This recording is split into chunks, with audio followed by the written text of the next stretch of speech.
Warning: the Lobo Show contains adult content, crude humor that may go against your religion, ethics, and morals. A perspective point of view you may not find your own. Viewer discretion is advised.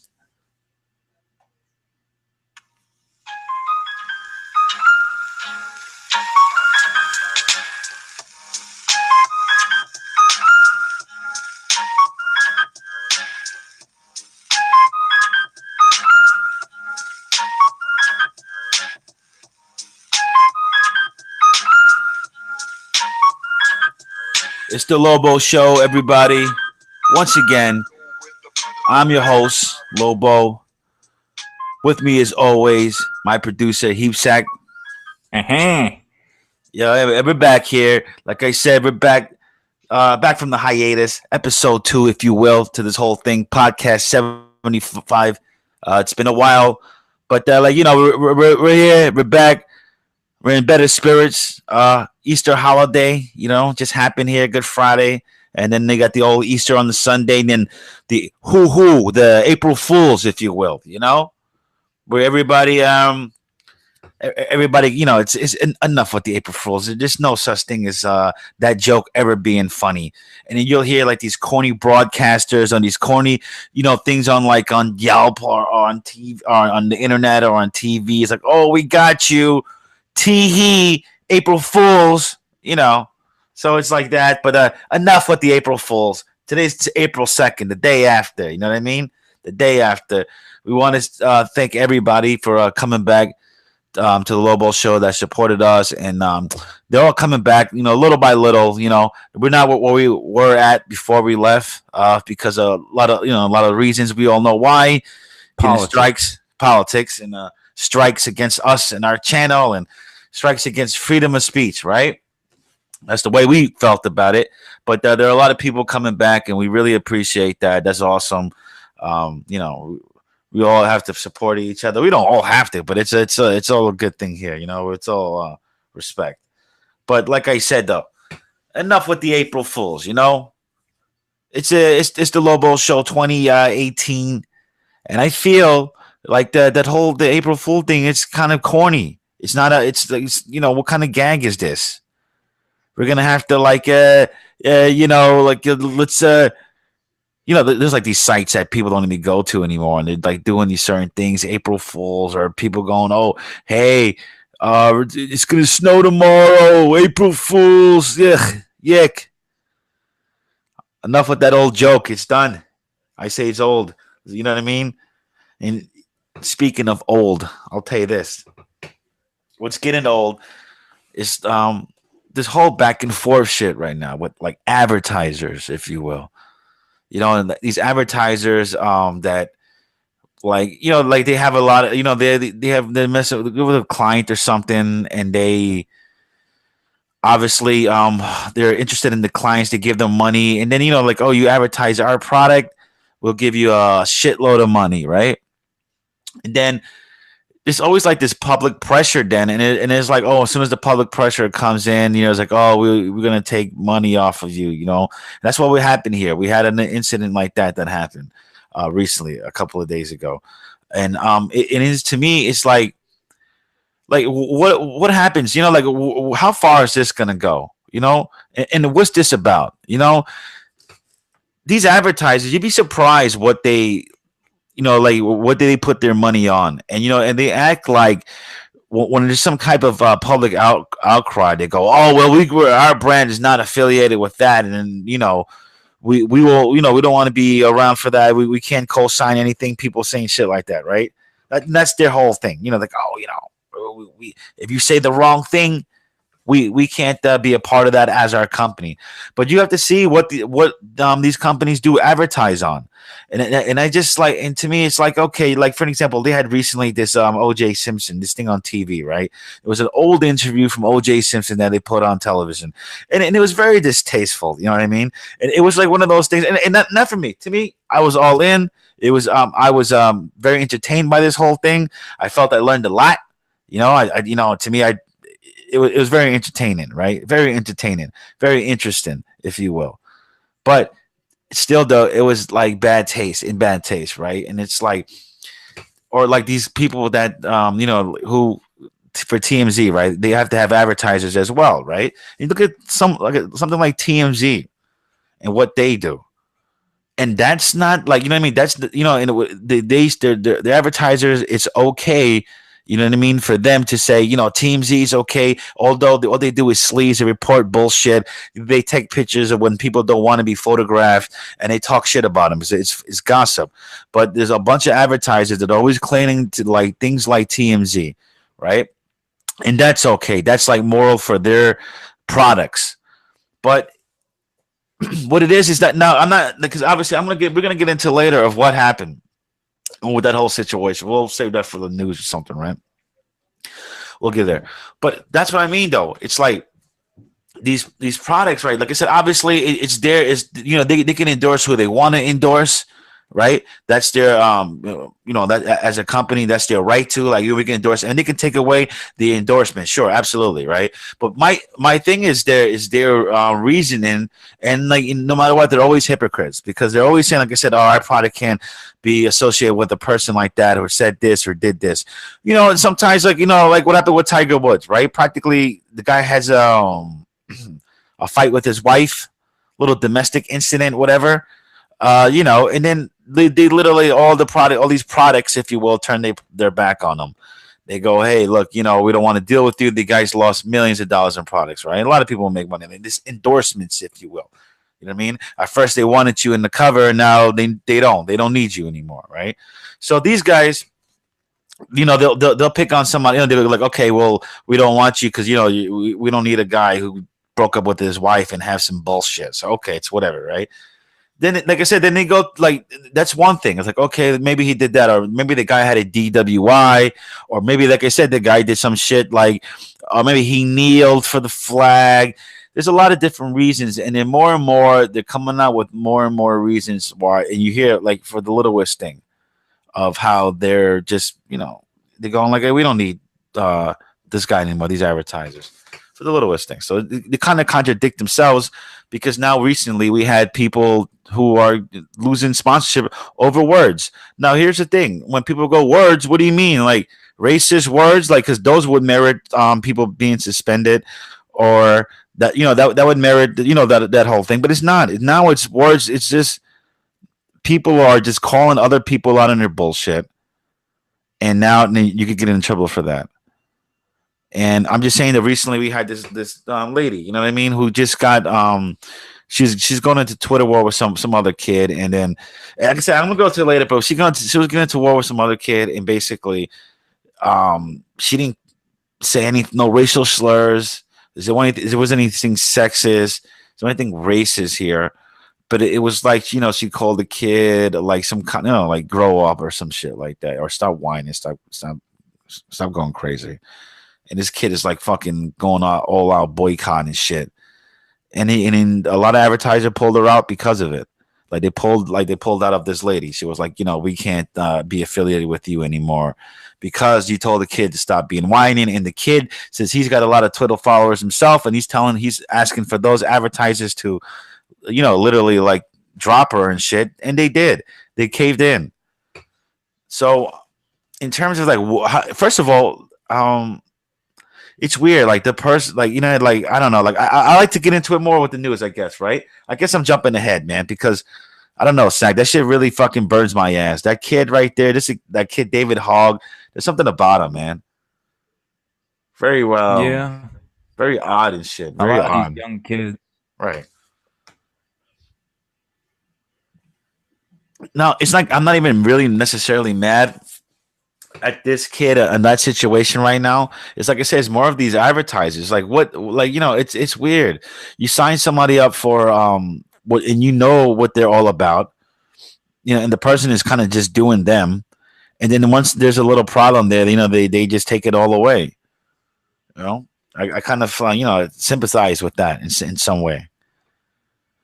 I don't Yeah, know, it's a Zach. strange time. Like now you got so much social media. People really have to be careful of even, giving like a compliment because it could be misunderstood. Absolutely. And advertisers, I said, they're so indigenous, man. It's like they're so full of shit. It's like, oh, we need you to use this, and in any way they can stop paying you, they will. And like I said, and it is a fucking different time. And I get it, right? That broad, Ingram, she talks like she's got an M80 up her twat. I get that, but it's like it's about that though. It's about this the social media thing. People losing jobs and shit. Apparently, like they say, when you have a social, apparently, right? I know people that hire people and fire people as well, right? I know them, but a lot of them, I don't care about that shit. But people go on their social media, like, well, that's the first thing I got to look at. I got to look at their social media. I got to see all that.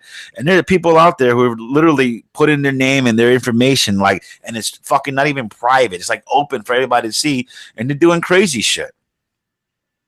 It's just like, I don't know. That's fucking it. I mean, to me, I'm always been that guy. It's like, I don't got anything to hide. You know what I mean? Why should I care if they're watching? You know what I mean? I don't care because I'm not fucking doing anything. And if I am doing anything illegal, I certainly wouldn't be posting pictures of it. You know. But it's just like, I don't know. You're right. This whole fucking thing, you just like this whole Twitter thing. I mean, I don't know how many people has to lose sponsorship and advertisers and get fired from their job for they go, all right, enough. I don't need this shit, because that's all Twitter is. This fucking Twitter, I'm telling you, man. You get on that Twitter, right, and it's like, all right, you fucking read it and shit. I know I can be victim to this myself, right? And it's something political you don't like, or something you don't like, then you get into it. You may write a comment, and then somebody may reply to that comment, even though it's like not to the person you're actually, trying to tweet the message to, but it's like somebody in that comment section, and it can be heated. And it's like, and it's always that. So it's just like, I don't know how many times that people have to, get in trouble for Twitter to know to stop using it. Obviously, if that's like your bit, that's my thing. I say what I want, and if you're the kind of guy that you say what you want, right, like me, right, but acknowledges that they're gonna shut you down for saying what you want. You kind of can't bitch about it that long. You know what I mean? You kind of like, it sucks. Don't get me wrong. When they fucking shut us down, it bummed. It's like that's kind of sucks. That bummed us out a little bit, but there was really like, you kind of knew the rules. You kind of knew it was like, if you're gonna say certain things, you know what I mean, or you know what I mean, they're gonna have you more than wagging the flying glass than if you're not. You know what I mean? If you're a person that's pro guns, and if you're on Twitter talking about pro guns, Twitter's got their eye on you. If you're anti-gun, you go, oh, anti-gun, stop this and all this. They don't give a fuck about that, because that's their agenda too, in these companies. You know what I mean? Not Twitter's gonna fucking give a shit. I bet you. The third use it. Hey, I'm just saying, Twitter's like the modern day business card. Twitter right now, it's like, it's how you really find people. Like, okay, like, he's at the Twitter. You see how many followers, get you jobs. It can make you lose jobs. You know what I mean? With this Twitter and followers and all that shit. Like, dislike, gives a shit, retweet. But I'll tell you this, though, I find it comical. It's like Twitter's like the troll section of just like troll comic section of the world. And it's so funny, like people at one point that were considered prominent people, whether it be politicians or famous movie stars, are like somehow are considered like less prominent now because of Twitter, because of their opinions, And so even if it's like, whether in their minds is good or bad, there's some people that are who are on their right, and they'll say something and they'll like, holy shit, this guy's a fucking racist. I never knew that. This guy's an asshole, just because he's from the right and he says something, right? And then there's somebody who's from the left is completely babbling and saying some bullshit, and you go, wow, these people are just left liberals and they're complete idiots. They got cabbage for brains and shit. So, it's like one of those things. It's like, that shit kind of, you lose a lot of credibility when it comes down to that Twitter. In sec. Yeah, no, it's true. I mean, it's a dangerous place. It is, man. I believe so. Like I said, dangerous where a lot of people use it for networking, for socially bad shit. But a lot of people, like I said, though, man, when it comes down to, I'm just talking about like fucking people like losing their jobs, or getting like, losing credibility when it comes down to it. Now you're seeing, oh, there's some journalism and some person who's a journalist who's been doing this for years, and and it doesn't matter. It doesn't matter because if you say one wrong damn thing on Twitter that can be misinterpreted as racist, as mean, as angry, as you know what I mean, that's socially not accepted, then you're going to be outcasted by that because of this Twitter. Trump Trump flipped it on his own way, man. You know what I mean? Trump made it his. He never gave a shit. And at first, people were like, oh, remember that when he first got elected? He tweets a lot. Yeah, what's the tweeting? Just put the Twitter down and run the country. Shut up. I Shut do up. have to give I do have to give President Donald Trump that is he really uses Twitter like Right. nobody's business. Right. Like his Twitter followers know more stuff than some of the politicians he's working hand to hand with because of how Yeah. much he uses it. It's so funny that when Donald Trump when he gets elected, like to Twitter, they added more like characters and shit. You could add more like you can That's make your true. tweets longer. Yes, You you know what can I have mean? longer, sentences. Yeah. Yeah, so it's like he fucking loved it. But I'm trying to say, look, man, it's like I said, there's you can Trump. No, he can. I mean, obviously, he there's some things that he hasn't reached the line of in terms of horrendous saying horrendous shit, right? But it's like he definitely could say some shit, but still, obviously, there's not gonna nobody's being outraged about what he's saying right now. But so what they're doing is like, but the people are being outraged by some just Twitter shit on Twitter. It's just like it's so ridiculous, right? And that's what I'm trying to say. That's no, freedom of speech when it comes down to it on Twitter. I kind of, like I said, I'm not gonna bitch about it. It's their fucking shit. It's their rules. You know what I mean? So if they go, well, but don't say it's freedom of speech. If they go freedom of speech and to a certain extent of what you say, then say that. But if this whole thing, you say what you want and all that bullshit, that's fucking garbage, man. It's always been trash. You know. Well, Sec, here's the thing. Let's move forward. I know we got a fucking busy news day and shit today. So without any further ado, the nightly news with Heapsack. WINS, WINS HD, WWFS HD3, New York. All news, all the time. You give us 22 minutes, we'll give you the world. Good evening, ladies and gentlemen. It is Monday, April 2nd, 2018. It is 34 degrees in New York City, and this is the Nightly News with the SAC. Winnie Mandela dies at age 81 by the Associated Free Press. Winnie Mandela, the former wife of South African President Nelson Mandela, died today at age 81, triggering an outpouring of tributes to one of the country's most defining figures. She died in Johannesburg Hospital after a long illness, a family spokesman said. Winnie Mandela, who was married to Nelson Mandela for 38 years, played a high-profile role in the struggle to end white minority rule, but her place in history was stained by controversy and accusations of violence. One example I'm going to use right now is in 1991, she was convicted of kidnapping and assault over the killing of a 14-year-old boy. Most of Winnie's marriage to Nelson was spent apart, with Nelson in prison for 27 years, leaving her to raise their two daughters alone and to keep alive his political dream under the repression of white minority regime.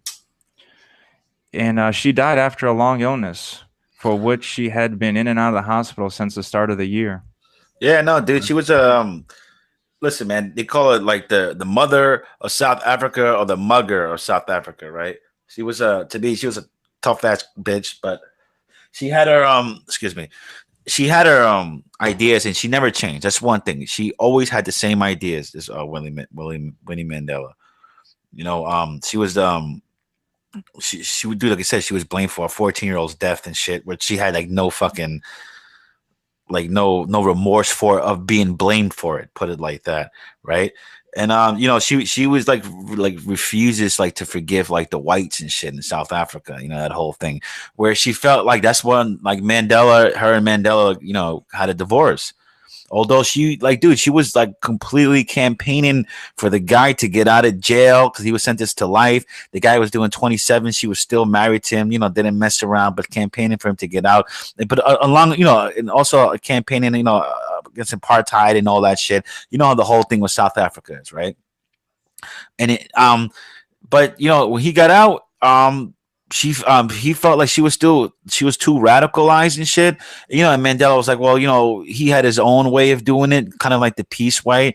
And after a while, she would even called out Mandela, like while they were married, out in public, saying like, like I'm not like together, but out in public, like, this guy's wrong for this and that. I don't agree with his stance. He's soft. She's even quoted to be saying that the prison made Nelson Mandela soft. Obviously, he divorced her.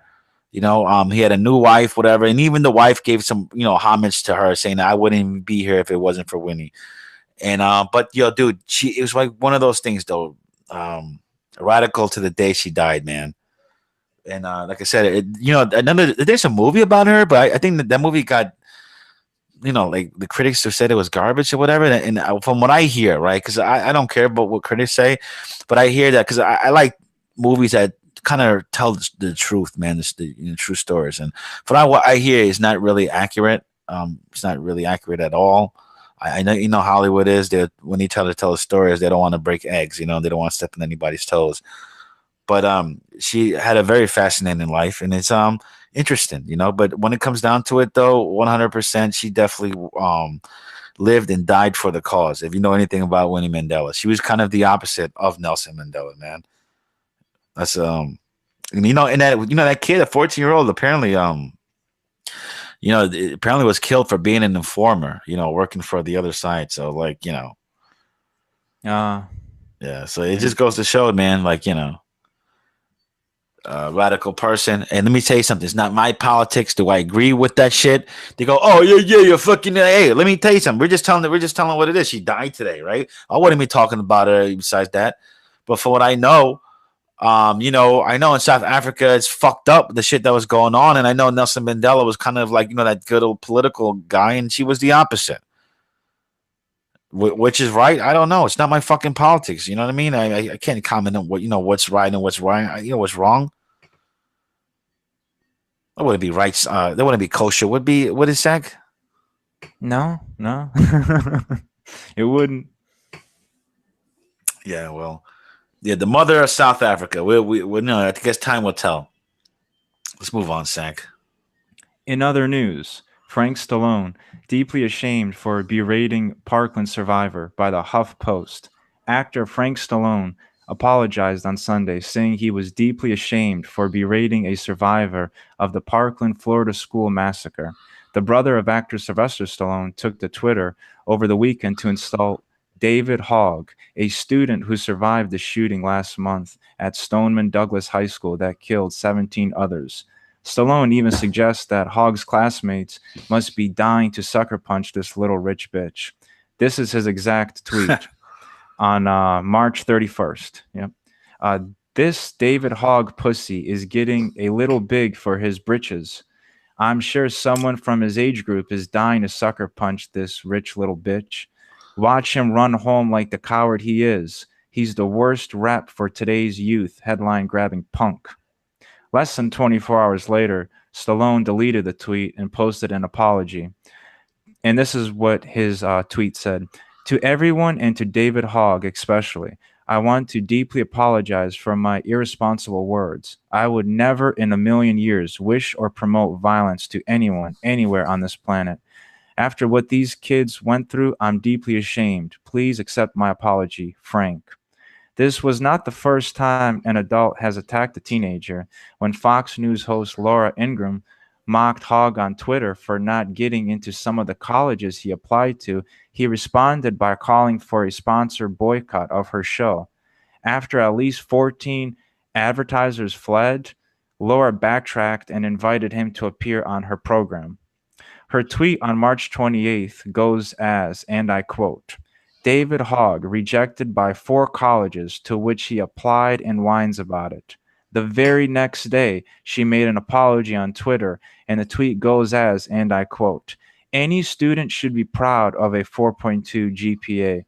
On reflection, in the spirit of Holy Week, I apologize for any upset or hurt my tweet caused him or any of the brave victims of Parkland. For the record, I believe my show was the first to feature David immediately after that horrific shooting, and even noted how poised he was given the tragedy. As always, he's welcome to return to the show anytime for a productive discussion. Well, that's embarrassing. Very embarrassing on her behalf that she had to make she had to apologize to that kid. Let me tell you this. Stallone is a dope.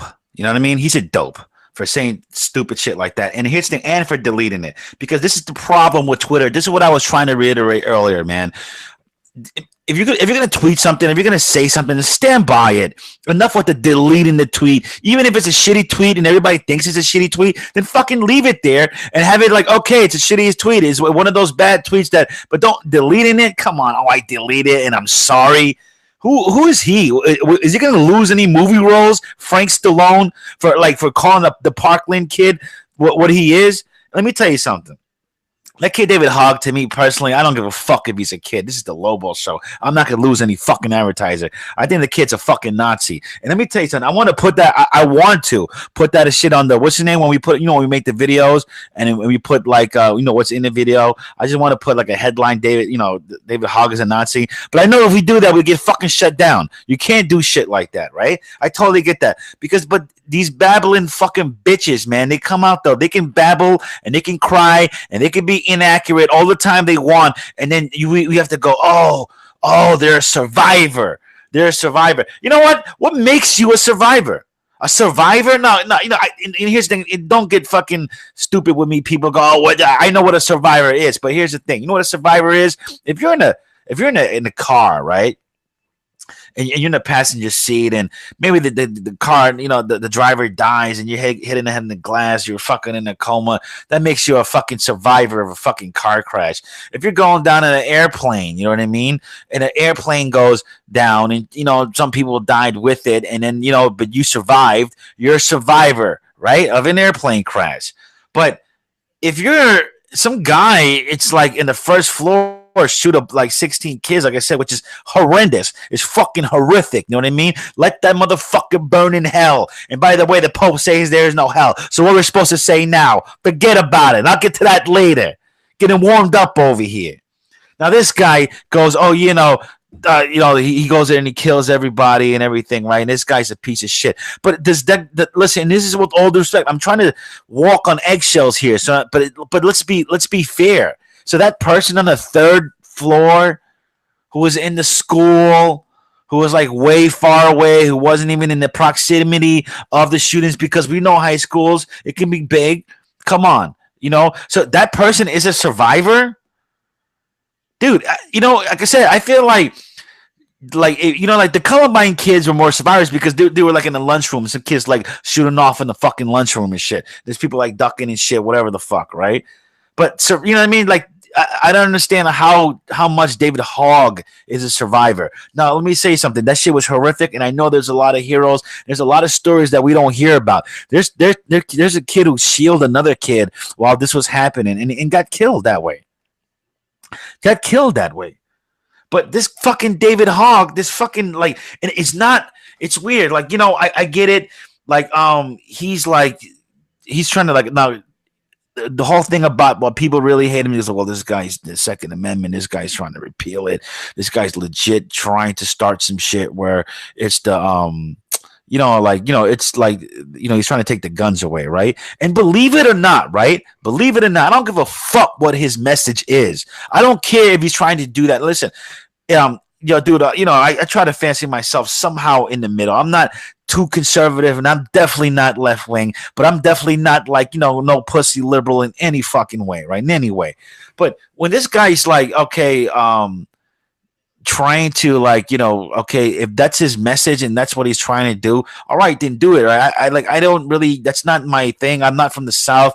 I don't, you know what I mean? Over here in the city, there's no really need for guns, but I know how that's big over there, right? It's whatever. But what bothers me about this kid is like the way he goes about it. Like this guy is like a cunt here, he's like asking for people to boycott this lady Ingram, right? And obviously, listen, she's a fucking idiot too, right? But obviously, the sponsors that gave her money knew what she was about. It's like giving Alex Jones money, right? If you're sponsoring Alex Jones and Alex Jones said, "Oh, the Parkland school shooting was bullshit," right?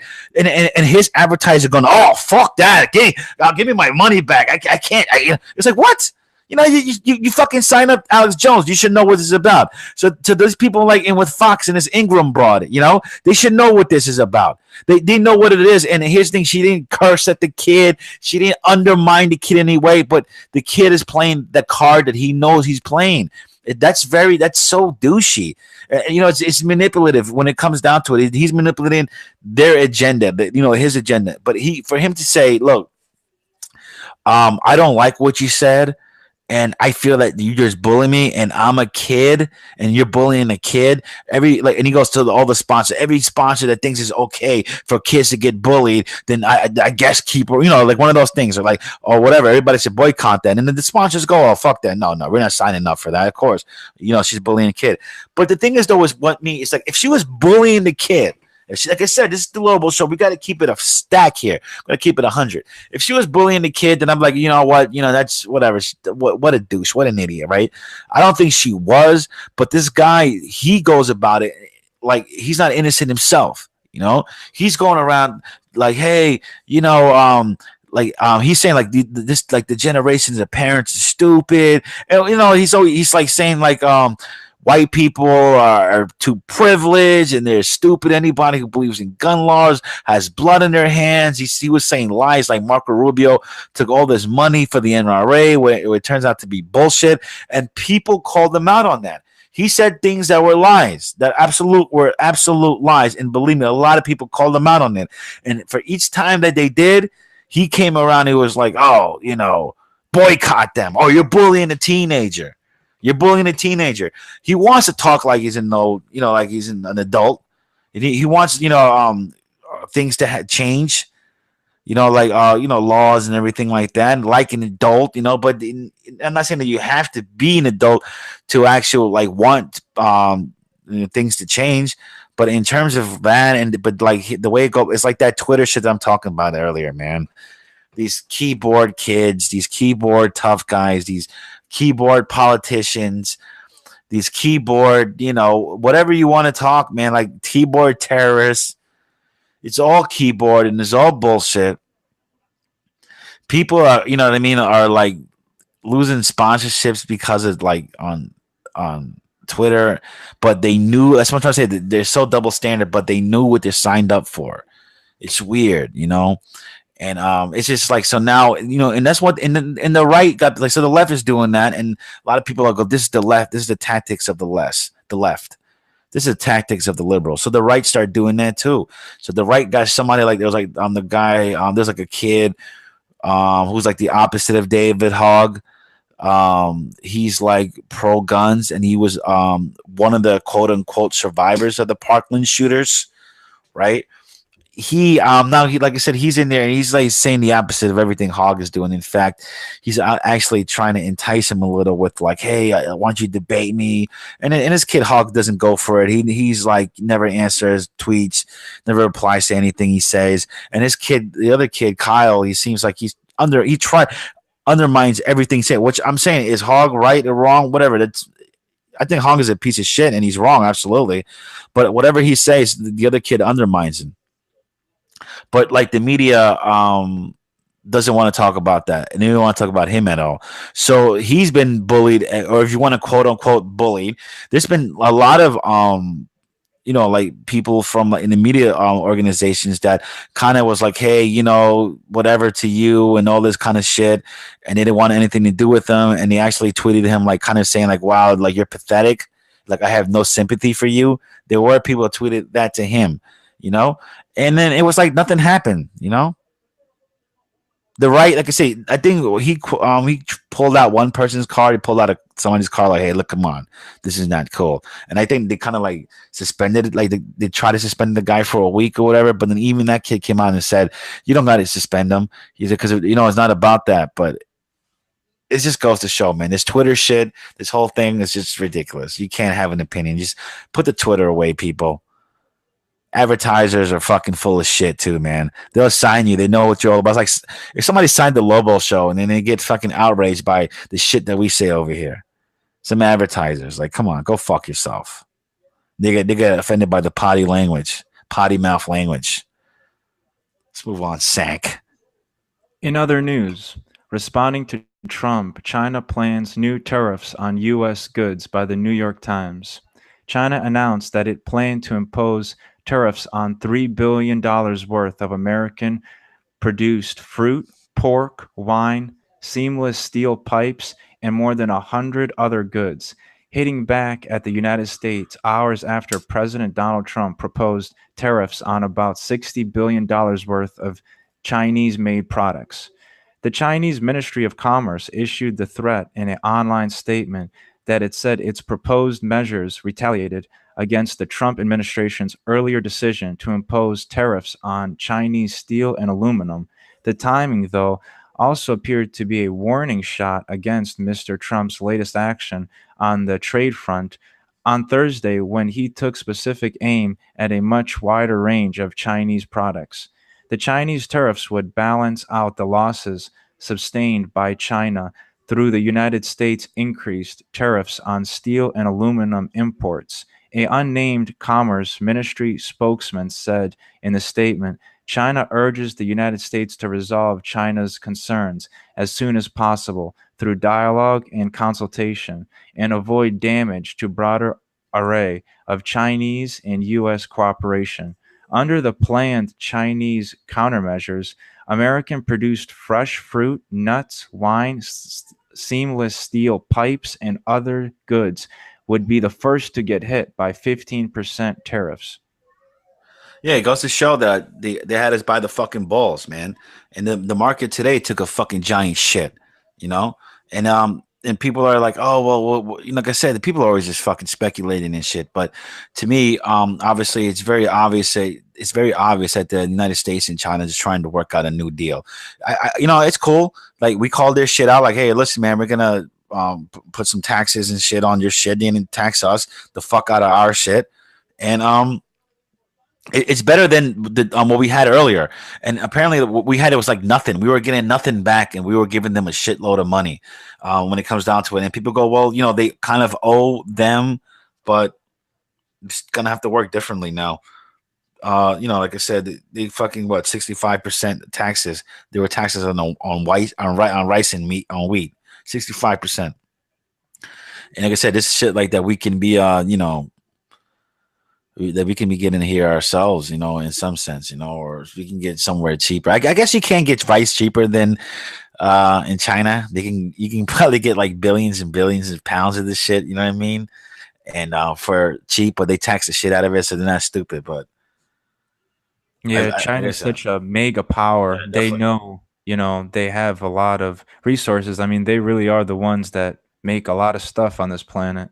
Right. So they're going to throw their weight around. You got to throw the weight around and say, but obviously this new deal needs to be done. And at least this guy, I get it. It's not good. Like what they're like, we're trying to put in the taxes, and I see that, and we're going to see where it's going from there. But I would hope from the relations, like I said, I'm not trying to say, oh, everything Trump's not a liar or whatever, but for the quote unquote good relations, even though like they're doing this, but the quote unquote good relations, they could work out some deal pretty soon.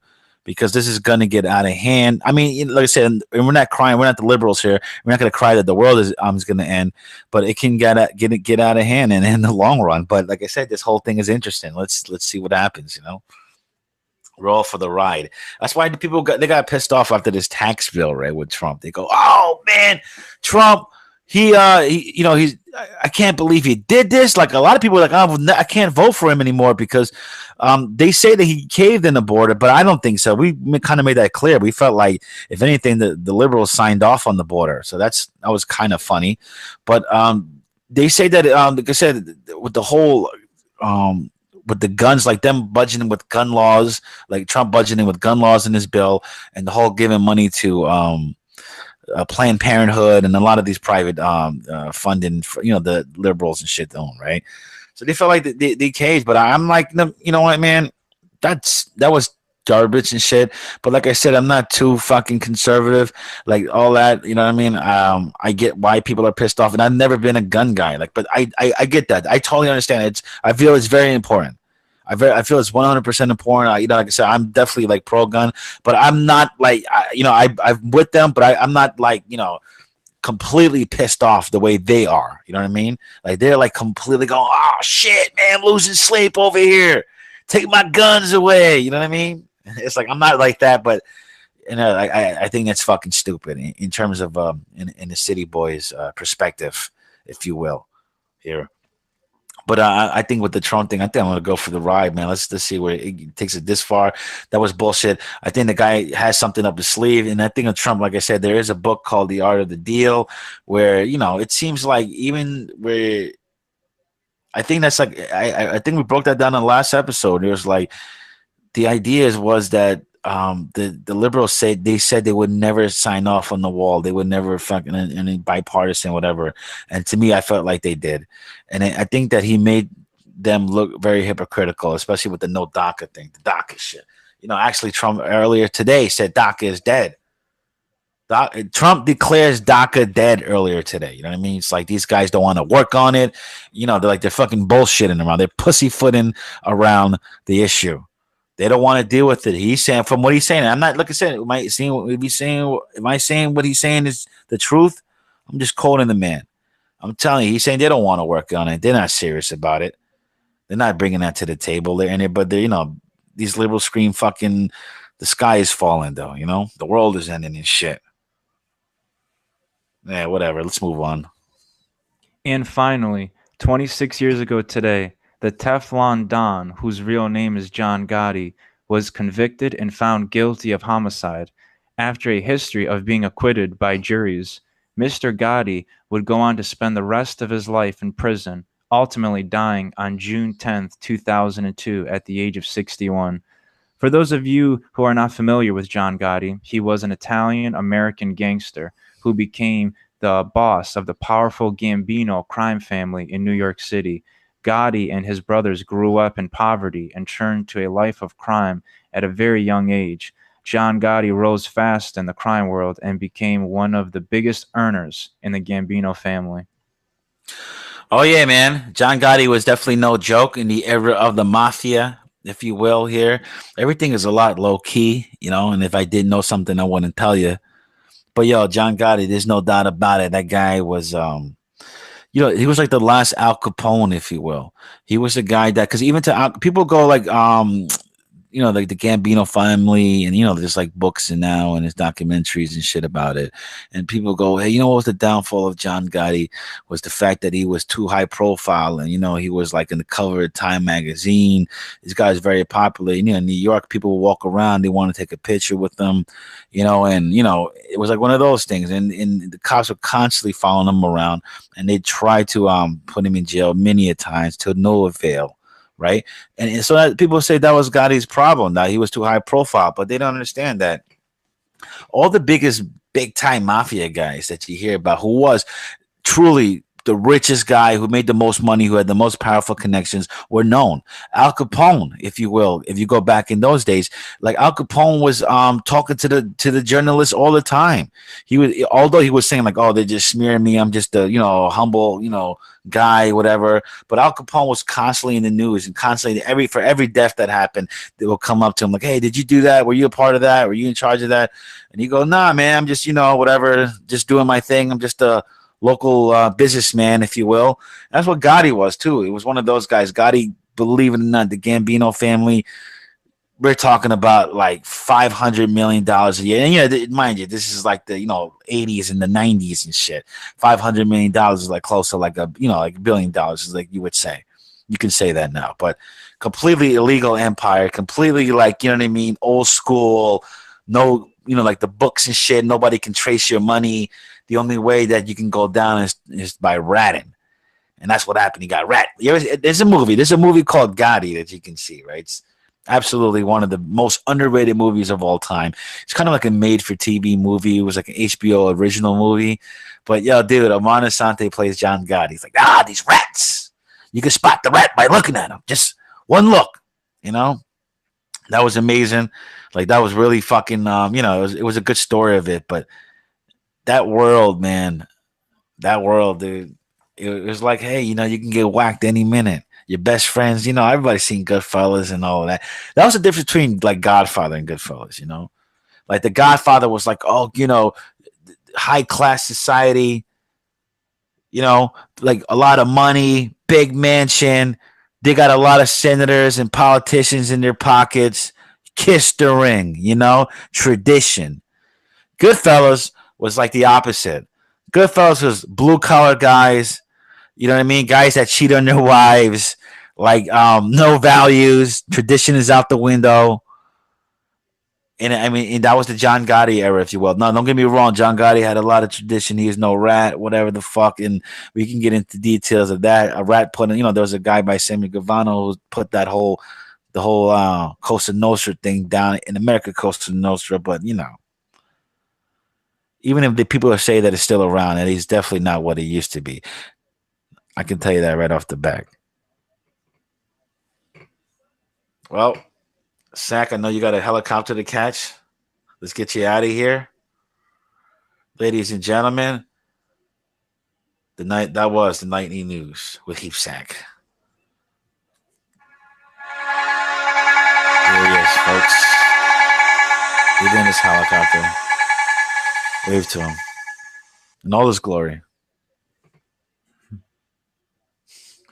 Yeah, it's crazy. I mean, just to kind of throw this out there, a little FYI, 50 years ago today, 2001 Space Odyssey came out.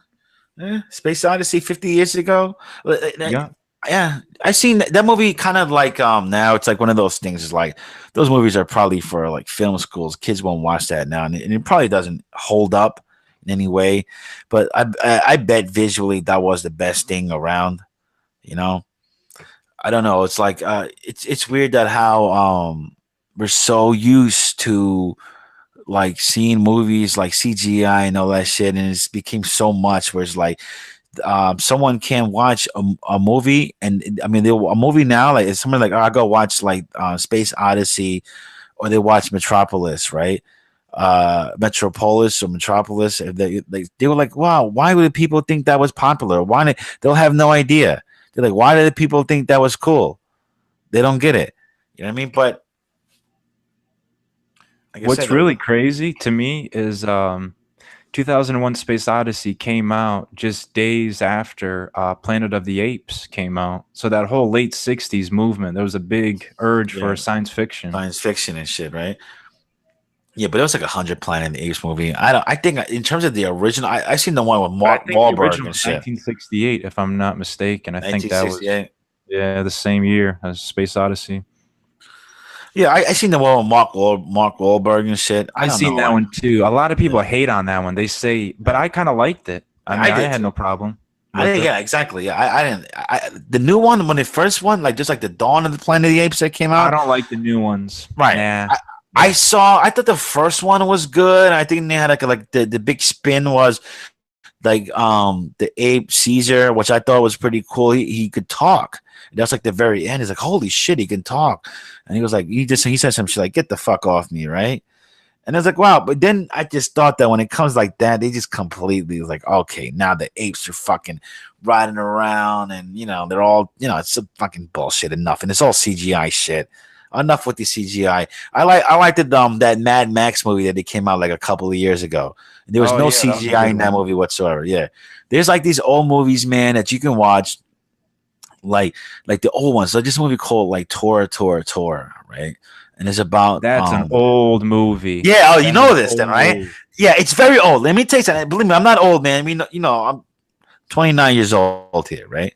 Yeah, and this Tora, if you watch it, it's absolutely beautiful and it's absolutely no CGI whatsoever. There's like planes, formations, and there's real explosions going on. And let me tell you something about this movie, right? It's a snooze fest, absolutely. But I want to break it down to you. It's a movie like literally based on both sides. They had a Japanese director and an American director, and they had or something like that, or they like an advisor, maybe the advisor of the movie. But there's like they tell the story of both sides of the movie, and it's kind of boring, but the effects will blow you away, and because that's no CGI. like I watch these movies now. It's like, ugh, like a Star Wars or something, right? And I'm not talking about like the recent ones because I haven't like I think those are garbage, but like the prequels, for example, right? And I don't care how many times George Lucas redid them or whatever, but they're like cartoon backgrounds. It's like those CGI, even like the CGI, like there's like one, they're so bad when they first started, obviously, and there's like none of that stuff can hold up. Like honest to me, like when I see a movie like Anaconda, and I remember that movie Anaconda, I right? did. Yep. Okay, Yep. right. Now, let me just talk this very quick. Like Anaconda, like obviously the CGI is bad in that movie. You know, it's kind of like Sharknado now, but at the time, nobody was like, "Man, that's really bad CGI." People was like, "Ah, that's a bad movie," or "That's not my cup of tea," but that's pretty cool, whatever the fuck, right? Or some people were blown away by it, like, "Wow," there's like, "You seen Anaconda? That's like going to the feature and some shit, right?" But it's like, but to that, there's still all those movies that you'll see the blue fucking screen, like these cartoon backgrounds, and this is completely horrendous. Where it's saturated, and a lot of the movies are saturated. I see like with the Marvel movies, you know, it's like, everything is like CGI. Like, you know, there's nothing like, you know, like, oh, like they have like a fake CGI background that looks like a city that's supposed to look good. I don't know. I'm not sold on it. I'm not a big fan of that stuff like the CGI. Just to me, like you could just see it in all movies today. That's how they save money. Instead of building a city, instead of building this and that, they'll just use that, and it does hurt the product, I think. Now you can get your, you know, your Star Wars. The people out there like, I'm a Star Wars guy, whatever. And it like they visually whatever. But I like those Unforgiven. You remember Unforgiven, directed by Of Clint Eastwood? course. Yeah, Clint Eastwood was in it, and then, you know, visually, like I said, no need for any CGI telling the story, and I think that shit was great. The Departed was another one that Martin Scorsese directed. Obviously, it's a remake of another movie, but still, this was like the American version. No CGI needed. Very good, beautiful storytelling. You know what I mean? And obviously, sometimes you go, well, that's you know the concept. That's, you know, that's the whole thing. You know, but you can't tell a story in Star Wars without doing CGI, right? I guess so, right? But I don't know. You know, there was a movie that they had like Rogue One, and there was like I. It's probably weird. It's like the outside background in some sense was kind of like real in a way, like the shot outside, as opposed to like these other movies where they had it was like it's just a cartoon. And I guess it's maybe because we're from a little older, we're from that. I just can't, like, sometimes you see it, it's just when it looks too cartoon, it just takes you out of it, man. Yeah, it's true. Yeah, I mean, like I'm a big fan of I hate to say it, but the earlier Batmans, like the 89, 92, just because they built, those cities for Yeah, like that Tim Burton. movie. Yeah, that's true. They built So, sets. It was true, and they look weird. That's true. They were like, "Oh, did you know like this movie was like completely built on a set, and they looked outdoors, and you didn't know at the time, right?" But you're right though, and like I said, now people go, "Well, those sets don't hold up, whatever the fuck," right? But it's like, okay, maybe they don't hold up now, but I'm just saying that, like, if you take away from the rest of the CGI and start, I don't know, like you can visually still do shit. They feel like they can't do anything with their hands anymore, man. technology made humans lazy a little bit. Made movies lazy. We're not movie Yeah, bashing I here mean, either.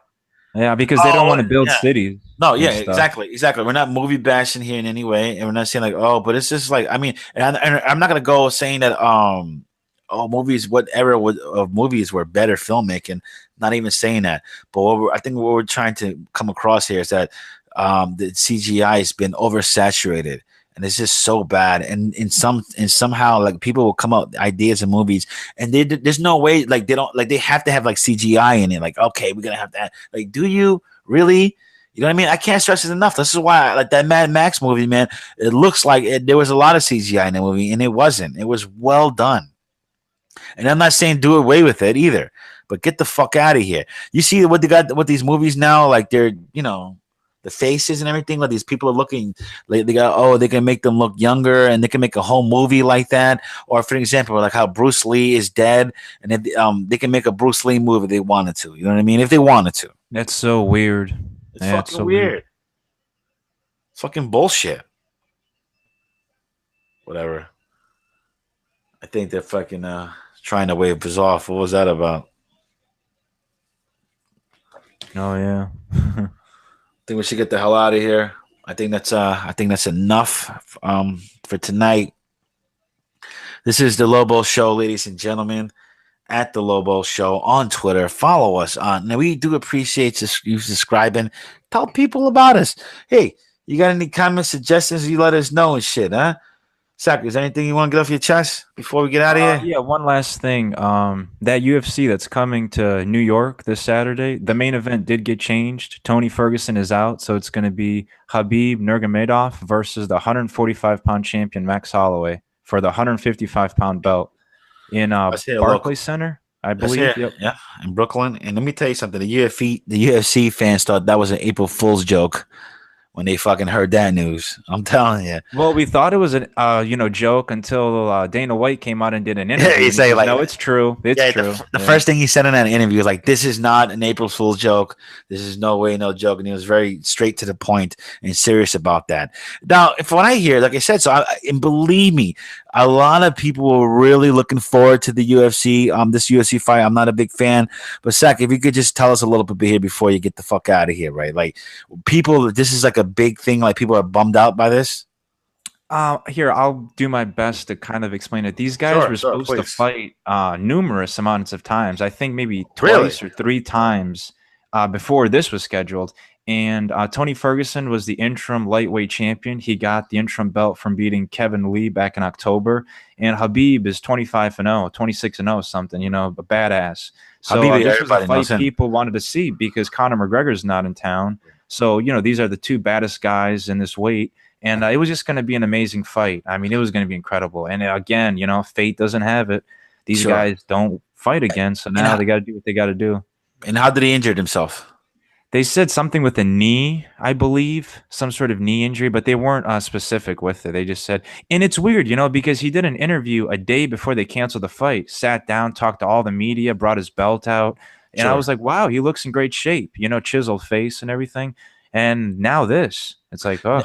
Now this guy that Khabib is fighting now, he's absolutely Khabib is definitely the favorite, 100%. Oh yeah, because this guy's coming up in weight. I mean, Max Holloway, he's a good fighter. He finished Aldo twice last year. But the thing about it is, Habib, once he gets his hands on you, you could be a heavyweight. He's still going to beat you up. So yeah, Habib will win, probably, most likely. Yeah. Now, here's the thing. Though, in your opinion, if this fight did go down, do you think that Habib take this Ferguson? To be honest with you, I want to talk like all the other big shots and say Habib, Habib, Habib. Right. I don't know because Tony Ferguson has long arms and he fights long and he's tricky on the ground. So I don't know. I really couldn't answer that one. All right. Well, that fucking sucks, but UFC fights, the fight must go on, and hopefully they did their it will best. happen. I mean, Max Holloway, he is a great fighter, so it should be a good fight. So, final thoughts then. This fight coming up, Holloway, Khabib. You're saying Khabib, he's going to finish him. I see How Habib does this go? I see him either by finishing him with punches, submitting him, or by decision. I mean, it could really go either way. The only way I see Max Holloway winning is by a knockout. I don't think he can go. I mean, we'll see. But I'm going to go with Habib if I had to put down money. Yeah. Well, if I'm going to put down money and I'm a gambler, man, I'll always go for the underdog because that's where, you're trying to buck and shit, right? That's where you make your money, right? That's where you make your money. All day, every day, bro. So, ladies and gentlemen, we want to thank you for the Lobo Show. For Heapsack here, at the producer on Twitter, at the Lobo Show. We appreciate it. Check us out on Friday. We'll be back around. Sub, like, let us know what's going on. Tell us how you like us.